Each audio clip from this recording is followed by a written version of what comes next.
Hello မင်္ဂလာပါဗျာဒီဗီဒီယိုလေးကတော့ပွဲမစားတဲ့ခင်ပွဲမပြီးတဲ့ခင်နဲ့သူများဒေါသကိုသွားဆွပေးလိုက်တယ်သူများသွားအထင်သေးပေးလိုက်တယ်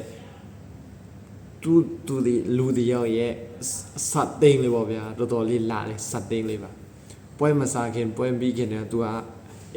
ဘုံပြီးအိတ်ကတဲ့မှာသူခုနဲ့သူများကိုဖိုးပလိုက်တယ်ပေါ့ဒါသူ့အဆုံးသတ်တော့တော်တော်လေးကိုအရှုံးနဲ့ပဲရင်ဆိုင်ရတယ်သူများကိုအထင်သေးမိသူများကိုမလေးမဆလုံးမိအဲ့ကောင်ကအနိုင်ကနည်းနည်းရှားတယ်အရှုံးလည်းသူအဆုံးသတ်လိုက်ရရှုံးတာရိုးရိုးရှုံးတော့နခါလည်းထိုးပြီးရှုံးရတဲ့ဘဝမျိုးဒီမှာဒီဗီဒီယိုလေးကြည့်လိုက်သူများကိုအထင်သေးလိုက်အဲ့လိုပဲလူဆိုတာကိုအားတန်ရကိုအားနေချက်ကိုအားတန်ချက်ဆိုအကုန်လုံးရှိသူများအကုန်လုံးသွားပြီးထင်သေးလို့အဆင်ပြေဘူးဗျာဒီဗီဒီယိုလေးတော့ကျွန်တော်တို့သင်ခန်းစာယူရမှာပေါ့သူများကိုမတော်မှအထင်မသေးဘူးလေသူများမှလည်းသူအားသားချက်နဲ့သူရှိတယ်ကိုမှလည်းကိုအားနေချက်နဲ့ကိုအားသားချက်နဲ့ရှိတယ်ဒီမှာတော့